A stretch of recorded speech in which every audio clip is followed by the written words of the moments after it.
ओम शांति। आज के अव्यक्त महावाक्य हैं 26 अप्रैल 1982 के। मुरली का टाइटल है बाप दादा के दिल तख्त नशीन बनने का सर्व को समान अधिकार। बाप दादा बोले, आज ज्ञान गंगाओं और ज्ञान सागर का मिलन मेला है, जिस मेले में सभी बच्चे बाप से रूहानी मिलन का अनुभव करते। बाप भी रूहानी बच्चों को देख हर्षित होते हैं और बच्चे भी रूहानी बाप से मिल हर्षित होते हैं, क्योंकि कल्प कल्प की पहचानी हुई रूहानी रूह जब अपने बुद्धि योग द्वारा जानती हैं कि हम भी वही कल्प पहले वाली आत्माएं हैं और उसी बाप को फिर से पा लिया है, तो उसी आनंद, सुख के, प्रेम के, खुशी के झूले में झूलने का अनुभव करती हैं। ऐसा अनुभव कल्प पहले वाले बच्चे फिर से कर रहे हैं। वो ही पुरानी पहचान फिर से स्मृति में आ गई। ऐसे स्मृति स्वरूप स्नेही आत्माएं, इस स्नेह के सागर में समाई हुई लवलीन आत्माएं ही इस विशेष अनुभव को जान सकती हैं।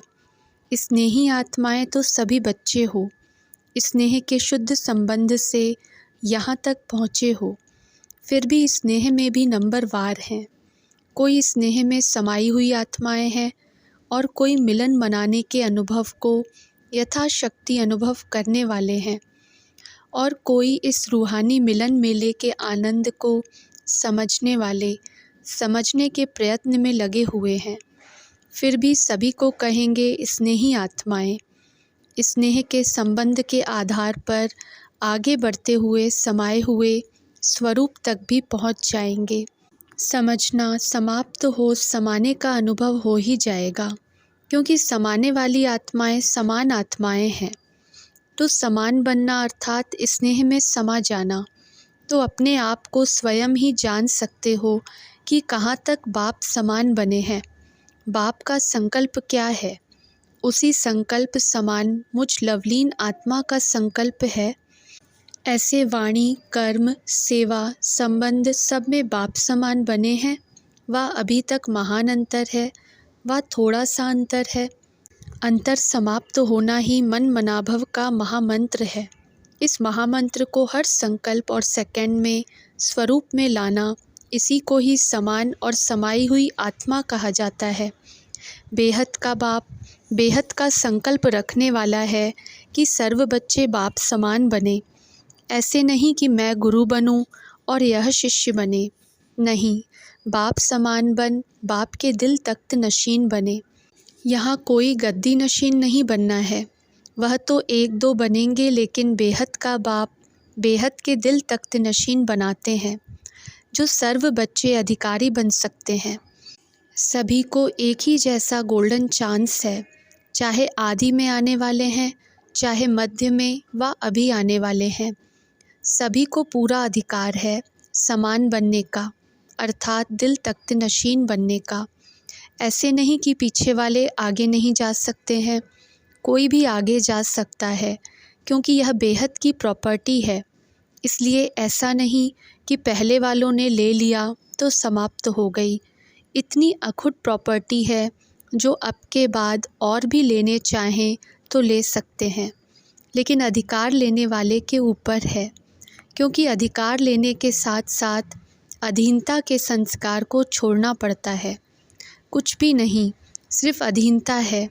लेकिन जब छोड़ने की बात आती हो तो अपनी कमज़ोरी के कारण इस बात में रह जाते हैं और कहते हैं कि छूटता नहीं। दोष संस्कारों को देते कि संस्कार नहीं छूटता, लेकिन स्वयं नहीं छोड़ते हैं, क्योंकि चैतन्य शक्तिशाली स्वयं आत्मा है, वह संस्कार है। संस्कार ने आत्मा को धारण किया, वह आत्मा ने संस्कार को धारण किया। आत्मा की चैतन्य शक्ति संस्कार है, वह संस्कार की शक्ति आत्मा है। जब धारण करने वाली आत्मा है तो छोड़ना भी आत्मा को है, न कि संस्कार स्वयं छूटेंगे। फिर भिन्न भिन्न नाम देते, संस्कार है, स्वभाव है, आदत है व नेचर है, लेकिन कहने वाली शक्ति कौन सी है? आदत बोलती है व आत्मा बोलती है। तो मालिक हैं या गुलाम हैं? तो अधिकार को अर्थात मालिकपन को धारण करना, इसमें बेहद का चांस होते हुए भी यथाशक्ति लेने वाले बन जाते हैं। कारण क्या हुआ? कहते मेरी आदत, मेरे संस्कार, मेरी नेचर, लेकिन मेरा कहते हुए भी मालिकपन नहीं है। अगर मेरा है तो स्वयं मालिक हुआ ना। ऐसा मालिक जो चाहे वह कर न सके, परिवर्तन कर न सके, अधिकार रख न सके, उसको क्या कहेंगे? क्या ऐसी कमज़ोर आत्मा को अधिकारी आत्मा कहेंगे? तो खुला चांस होते भी बाप नंबरवार नहीं देते, लेकिन स्वयं को नंबरवार बना देते हैं। बाप का दिल तख्त इतना बेहद का बड़ा है जो सारे विश्व की आत्माएं भी समा सकती हैं। इतना विराट स्वरूप है, लेकिन बैठने की हिम्मत रखने वाले कितने बनते हैं? क्योंकि दिल तख्त नशीन बनने के लिए दिल का सौदा करना पड़ता है। इसलिए बाप का नाम दिल वाला पड़ा है। तो दिल लेता भी है, दिल देता भी है। जब सौदा होने लगता है तो चतुराई बहुत करते हैं। पूरा सौदा नहीं करते, थोड़ा रख लेते हैं, फिर क्या कहते, धीरे धीरे करके देते जाएंगे। किश्तों में सौदा करना पसंद करते हैं। एक धक से सौदा करने वाले एक के होने कारण सदा एक रस रहते हैं और सब में नंबर 1 बन जाते हैं। बाकी जो थोड़ा थोड़ा करके सौदा करते हैं, एक के बजाय 2 नाव में पाँव रखने वाले सदा कोई ना कोई उलझन की हलचल में एक रस नहीं बन सकते हैं। इसलिए सौदा करना है तो सेकंड में करो, दिल के टुकड़े टुकड़े नहीं करो। आज अपने से दिल हटाकर बाप से लगाई, एक टुकड़ा दिया अर्थात एक किश्त दी। फिर कल संबंधियों से दिल हटाकर बाप को दी, दूसरी किश्त दी, दूसरा टुकड़ा दिया। इससे क्या होगा? बाप की प्रॉपर्टी के अधिकार के भी टुकड़े के हकदार बनेंगे। प्राप्ति के अनुभव में सर्व अनुभूतियों के अनुभव को पा नहीं सकेंगे। थोड़ा थोड़ा अनुभव किया, इससे सदा संपन्न, सदा संतुष्ट नहीं होंगे। इसलिए कई बच्चे अब तक भी ऐसे ही वर्णन करते हैं कि जितना जैसा होना चाहिए वह इतना नहीं है। कोई कहते पूरा अनुभव नहीं होता, थोड़ा होता है, और कोई कहते होता है लेकिन सदा नहीं होता। क्योंकि पूरा फुल सौदा नहीं किया तो अनुभव भी फुल नहीं होता है। एक साथ सौदे का संकल्प नहीं किया, कभी कभी करके करते हैं तो अनुभव भी कभी कभी होता है, सदा नहीं होता।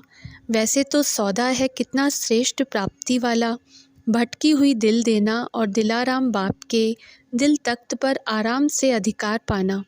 फिर भी सौदा करने की हिम्मत नहीं। जानते भी हैं, कहते भी हैं, लेकिन फिर भी हिम्मतहीन भाग्य पा नहीं सकते। है तो सस्ता सौदा ना, या मुश्किल लगता है? कहने में सब कहते कि सस्ता है, जब करने लगते हैं तो मुश्किल बना देते हैं। वास्तव में तो देना देना नहीं है, लोहा दे करके हीरा लेना, तो यह देना हुआ व लेना हुआ। तो लेने की भी हिम्मत नहीं है क्या? इसलिए कहा कि बेहद का बाप देता सबको एक जैसा है, लेकिन लेने वाले खुला चांस होते भी नंबरवार बन जाते हैं। चांस लेने चाहो तो ले लो, फिर यह उल्हना भी कोई नहीं सुनेगा कि मैं कर सकता था, लेकिन यह कारण हुआ, पहले आता तो आगे चला जाता था, यह परिस्थितियाँ नहीं होती तो आगे चला जाता। यह उल्हने स्वयं के कमज़ोरी की बातें हैं। स्वस्थिति के आगे परिस्थिति कुछ कर नहीं सकती। विघ्न विनाशक आत्माओं के आगे विघ्न पुरुषार्थ में रुकावट डाल नहीं सकता। समय के हिसाब से रफ्तार का हिसाब नहीं। 2 साल वाला आगे जा सकता, 2 मास वाला नहीं जा सकता, यह हिसाब नहीं। यहाँ तो सेकंड का सौदा है। 2 मास तो कितना बड़ा है, लेकिन जब से आए तब से तीव्र गति है। तो सदा तीव्र गति वाले कई अलबेली आत्माओं से आगे जा सकते हैं। इसलिए वर्तमान समय को और मास्टर सर्वशक्तिवान आत्माओं को यह वरदान है, जो अपने लिए चाहो, जितना आगे बढ़ना चाहो, जितना अधिकारी बनने चाहो, उतना सहज बन सकते हो, क्योंकि वरदानी समय है। वरदानी बाप की वरदानी आत्माएं हो। समझा? वरदानी बनना है तो अभी बनो, फिर वरदान का समय भी समाप्त हो जाएगा। फिर मेहनत से भी कुछ पा नहीं सकेंगे। इसलिए जो पाना है वह अभी पालो, जो करना है अभी कर लो। सोचो नहीं, लेकिन जो करना है वह दृढ़ संकल्प से कर लो और सफलता पालो। अच्छा, ऐसे सर्व अधिकारी, सेकंड में सौदा करने वाले, अर्थात जो सोचा वह किया, ऐसे सदा हिम्मतवान श्रेष्ठ आत्माएं, सदा मालिक बन परिवर्तन की शक्ति द्वारा कमज़ोरियों को मिटाने वाले, जो श्रेष्ठ कर्म करने चाहें वह करने वाले, ऐसे मास्टर सर्वशक्तिवान दिल तख्त नशीन अधिकारी बच्चों को बाप दादा का याद प्यार और नमस्ते। टीचर्स के साथ अपने को सदा सेवाधारी समझकर सेवा पर उपस्थित रहते हो ना। सेवा की सफलता का आधार सेवाधारी के लिए विशेष क्या है जानते हो? सेवाधारी सदा यही चाहते हैं कि सफलता हो, लेकिन सफल होने का आधार क्या है? आजकल विशेष किस बात पर अटेंशन दिला रहे हैं? त्याग पर। बिना त्याग और तपस्या के सफलता नहीं। तो सेवाधारी अर्थात त्याग मूर्त और तपस्वी मूर्त। तपस्या क्या है? एक बाप दूसरा न कोई, यह है हर समय की तपस्या। और त्याग कौन सा है? उस पर तो बहुत सुनाया है, लेकिन सार रूप में सेवाधारी का त्याग जैसा समय, जैसी समस्याएं हो, जैसे व्यक्ति हों, वैसे स्वयं को मोल्ड कर स्व कल्याण और औरों का कल्याण करने के लिए सदा इजी रहें। जैसी परिस्थिति हो, अर्थात कहाँ अपने नाम का त्याग करना पड़े, कहाँ संस्कारों का, कहाँ व्यर्थ संकल्पों का, कहाँ स्थूल अल्पकाल के साधनों का, तो उस परिस्थिति और समय अनुसार अपनी श्रेष्ठ स्थिति बना सके। कैसा भी त्याग उसके लिए करना पड़े तो कर लें, अपने को मोल्ड कर लें। इसको कहा जाता है त्याग मूर्त। त्याग, तपस्या, फिर सेवा। त्याग और तपस्या ही सेवा की सफलता का आधार है। तो ऐसे त्यागी जो त्याग का भी अभिमान ना आए कि मैंने त्याग किया, अगर यह संकल्प भी आता तो यह भी त्याग नहीं हुआ। सेवाधारी अर्थात बड़ों के डायरेक्शन को फ़ौरन अमल में लाने वाले। लोक संग्रह अर्थ कोई डायरेक्शन मिलता है तो भी सिद्ध नहीं करना चाहिए कि मैं राइट हूँ। भल राइट हो, लेकिन लोक संग्रह अर्थ निमित्त आत्माओं का डायरेक्शन मिलता है तो सदा जी हाँ, जी हाजिर करना, यही सेवाधारियों की विशेषता है। यह झुकना नहीं है, नीचे होना नहीं है, लेकिन फिर भी ऊंचा जाना है। कभी कभी कोई समझते हैं अगर मैंने किया तो मैं नीचे हो जाऊंगी, मेरा नाम कम हो जाएगा, मेरी पर्सनैलिटी कम हो जाएगी। लेकिन नहीं, मानना अर्थात माननीय बनना, बड़ों को मान देना अर्थात स्वमान लेना। तो ऐसे सेवाधारी हो जो अपने मान शान का भी त्याग कर दो। अल्पकाल का मान और शान क्या करेंगे? आज्ञाकारी बनना ही सदा काल का मान और शान लेना है। तो अविनाशी लेना है या अभी अभी का लेना है? तो सेवाधारी अर्थात इन सब बातों के त्याग में सदा एवर रेडी। बड़ों ने कहा और किया, ऐसे विशेष सेवाधारी सर्व के और बाप के प्रिय होते हैं। झुकना अर्थात सफलता या फलदायक बनना। यह झुकना छोटा बनना नहीं है, लेकिन सफलता के फल संपन्न बनना है। उस समय भल ऐसे लगता है कि मेरा नाम नीचे जा रहा है, वह बड़ा बन गया, मैं छोटी बन गई, मेरे को नीचे किया गया, उसको ऊपर किया गया, लेकिन होता सेकंड का खेल है। सेकंड में हार हो जाती और सेकंड में जीत हो जाती। सेकंड की हार सदा की हार है जो चंद्रवंशी कमानधारी बना देती है, और सेकंड की जीत सदा की खुशी प्राप्त कराती, जिसकी निशानी श्री कृष्ण को मुरली बजाते हुए दिखाया है। तो कहाँ चंद्रवंशी कमानधारी और कहाँ मुरली बजाने वाले? तो सेकंड की बात नहीं है, लेकिन सेकंड का आधार सदा पर है। तो इस राज को समझते हुए सदा आगे चलते चलो। ब्रह्मा बाप को देखा, ब्रह्मा बाप ने अपने को कितना नीचे किया, इतना निर्माण होकर सेवाधारी बना जो बच्चों के पांव दबाने के लिए भी तैयार। बच्चे मेरे से आगे हैं, बच्चे मेरे से भी अच्छा भाषण कर सकते हैं। पहले मैं कभी नहीं कहा, आगे बच्चे, पहले बच्चे, बड़े बच्चे कहा तो स्वयं को नीचे करना नीचे होना नहीं है, ऊंचा जाना है। तो इसको कहा जाता है सच्चे नंबर 1 योग्य सेवाधारी।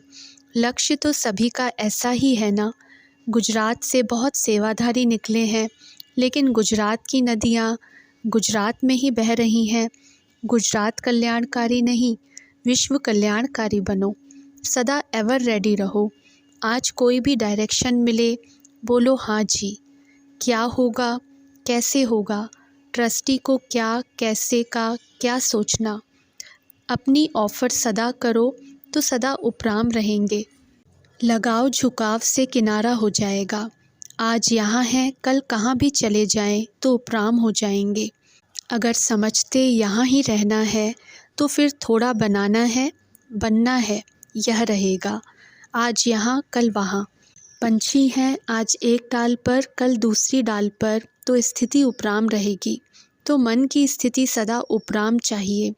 चाहे कहाँ 20 वर्ष भी रहो, लेकिन स्वयं सदा एवर रेडी। स्वयं नहीं सोचो कि कैसे होगा। इसको कहा जाता है महात्यागी। अच्छा, ओम शांति।